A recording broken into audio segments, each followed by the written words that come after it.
So as a Medal of Honor winner, what led the country to bestow that honor on you? I was on a ODA in Afghanistan. The Taliban, unfortunately for us, learned that we were going to close the camp. And so they decided that to attack the camp in a complex, spectacular attack. Their thinking was they could kill everybody on the camp. They put a fleet of suicide trucks together, 3 5,000-pounders and 1 20,000-pounder. The first 5,000-pounder blew a hole in the camp. 15 suicide bombers sprinted through that breach in our wall, and I drove down and took part in that battle.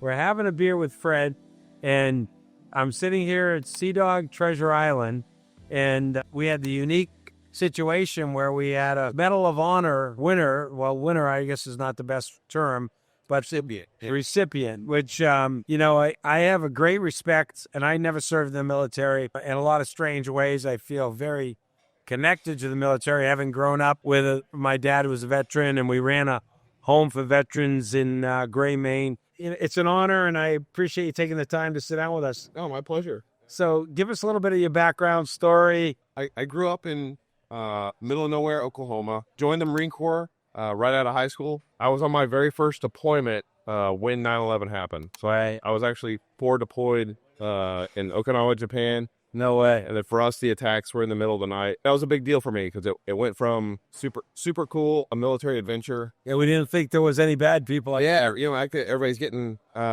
joining for the uniform because chicks dig it, or I'm going to get out and go to college, so I need the GI Bill. Overnight, we were in the military in a nation that was at war, so it was a lot for a young man to kind of grapple with. My dad, one of the things he said, you will never have to go to war. He believed that at that time that everything was behind us as far as America was strong, and no one would ever attack us. You always want to leave a better world for your kids. I had mixed emotions on how Afghanistan went down, obviously, but I'm glad it's over, because as I was fighting that war for 21 years, I was sitting there looking at my son growing up, and I said, I sure would hate to have my son inherit my war that I didn't finish. There was a sense that we left Afghanistan seeing people chasing the airplanes, and it was probably the toughest.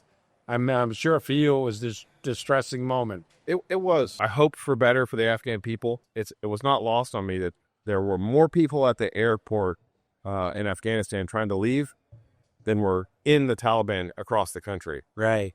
So that to me, that's what democracy in the Middle East looks like. The Afghan people really never understood democracy, appreciated it, and from the most part, were not willing to fight for it. And I think it's just a cultural misunderstanding that like freedom and democracy are so important to us.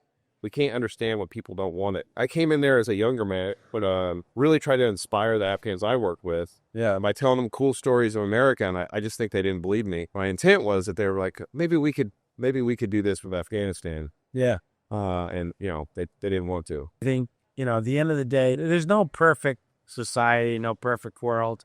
But I mean, I hope for our grandkids that we can provide a world for them that provides the ability, if they want to do something, they can do it. And freedom, it means that. The future does not equal the past. And I mean, now you're a civilian. I'm a civilian. Yeah. And how's that feel? I'm used to it now. Yeah. But it was, I remember that I retired, and it wasn't that big a deal. And we had the general for 1st Special Forces Command came out and to the unit after I retired, and he gave a big speech to the men. It really hit me in my gut, because he was telling them to stay ready, to be vigilant, to be disciplined. Yeah, it was a pump up speech, and he was talking to everybody in the room except for me, because I was never going to be ready. I was never going to answer my nation's call again, and for me that was my big emotional transition. I was like, it's over, passing all. I left it to a younger man. I hope he took something positive away from what I had, and it's off to a new adventure for me. So what's your full name? Earl Don Plumley. And what were your parents? What were your parents and your parents' names? Oh, Melissa Elliott and Bill Plumley. And they were from Arkansas? No, my dad grew up in Texas, and he was a Marine. Yeah. and my mom's from Southern California, and that's where he found her. Okay, when he was in the Marine Corps. Oh yeah, he took her on her first date was with a Marine aviator. He took her flying, so she'd never done that. So he was a pilot. Yep, my family was a military family. You were gonna serve. That was kind of a rite of passage, and I was Part of it. yeah. So I remember every Thanksgiving or Christmas, all the veterans would go and they'd have their little veteran huddle. And if you hadn't served, you weren't a part of it. So even if you didn't sit at the kids' table, there was No, you felt it. There was a second level kids' table. So I identify with that. My dad was a Navy medic, and my grandfather was in the Navy. My mom's father was in the Navy as a chief in World War I, and then got out before World War II. And then my brother, both brothers were officers in the Navy. We were actually in Pearl Harbor, and we were on my brother's ship, and they had no ammunition. And this was back when Jimmy Carter was president, and my father was crazy. My father went crazy. So he goes to the payphone back then, 1976, and calls George Mitchell, who was senator at the time, says, we're in Pearl Harbor, we got no ammunition, what the hell? So I graduated in 1979 from high school with the last class to register for the draft, and he says, you're not going in the military. It's too screwed up at the time because we had a home for veterans, and but I sit here with you, a Medal of Honor winner, and I wish I could have served, but the reality is I feel fortunate that guys like you do, and I also think about the future that others will serve because it's a necessary thing that we have to have as a strong military. No, you don't need a uniform to serve your country. If you leave the country better than when you found it, that's service. So as a Medal of Honor winner, did you feel comfortable talking about? Oh yeah. The camp that we were on was part of the drawdown. We were going to close it. The Taliban, unfortunately for us, learned that we were going to close the camp, and so they decided to attack the camp. And if they were unable to take over the camp, it was still going to be a dramatic attack. They started shelling the camp, not every day, but most days. And then they put a fleet of suicide trucks together, 3 5,000-pounders and 1 20,000-pounder. And they just got unlucky. So initially, the first 5,000-pounder blew a hole in the camp. 15 suicide bombers sprinted through that breach in our wall. Simultaneously, the other trucks were supposed to breach other exterior walls. An Afghan policeman decided that the truck looked suspicious and shot it with an RPG, killed him and his entire checkpoint. And then the 20,000-pounder, the fuel pump went out. So while my friends and I were killing the 15 suicide bombers that had sprinted through the breach, the main Taliban assault force never came because the 20,000-pound truck was supposed to be their big, Will Bundy and assault camp. So we hung in there, fought it out, and then ultimately kind of got lucky. It was after my piece of the battle, I was completely out of ammunition, so 200 more Taliban would have been a big problem for me. Right. When you look at the future, where do you see the military? Where do you see things right now? There's always the big debate about why is the younger generation softer and lazier. Yeah. And maybe they are, but I will say that the Green Berets that replaced me didn't have the same virtues that I did. Yeah. But they're spectacularly educated. Yeah. Nobody becomes a Green Beret to take an easy road. No. That's what if they did, they're really dumb. They were incredibly intelligent.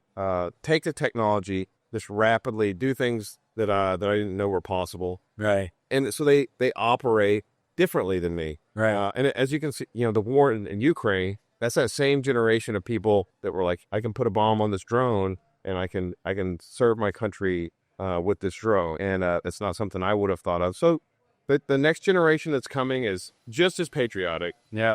Just as driven. And they want to serve in a different manner. It's with the technology that they understand. It's striking and sometimes terrifying. It's a different kind of war that they can wage. Yeah. So I did not fear for my country when I hung up my hat. I knew that there were people that were going to man the wall, that were going to keep me and my family safe. I think in America we're very fortunate. It's not that other countries aren't great, but I do feel our democracy and our ability to achieve whatever you want to do in America, you can do it. We had people from Albania that worked for us at Shipyard. This guy, Fotak, came to America in 1992, not a dime in his pocket. And now he has 5 or 6 properties. He's brought over maybe 9 or 10 families, and he's the American dream. And the American dream is still alive. No, I think the American dream is definitely alive. To realize your dream, it will be uncomfortable. So I think there is a misconception that a lot of people like, well, I didn't get my dream. Or like, oh, okay. Well, what did you do to realize your dream? Like, I sat around and waited for it.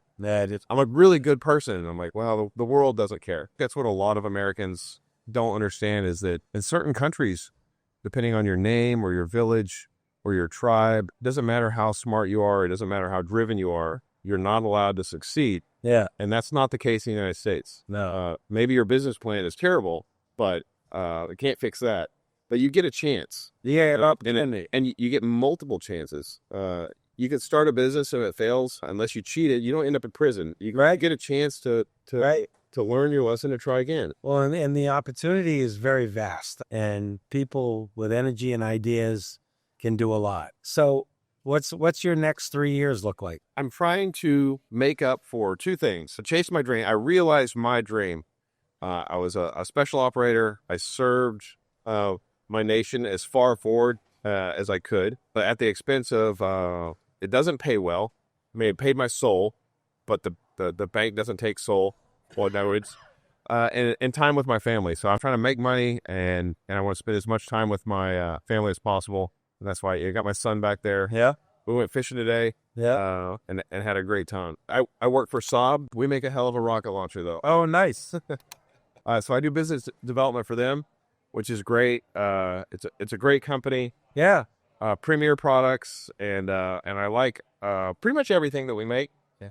Yeah. Some of it, the radios and radars and stuff. Everything for the U.S. government is made here in the United States. Yeah.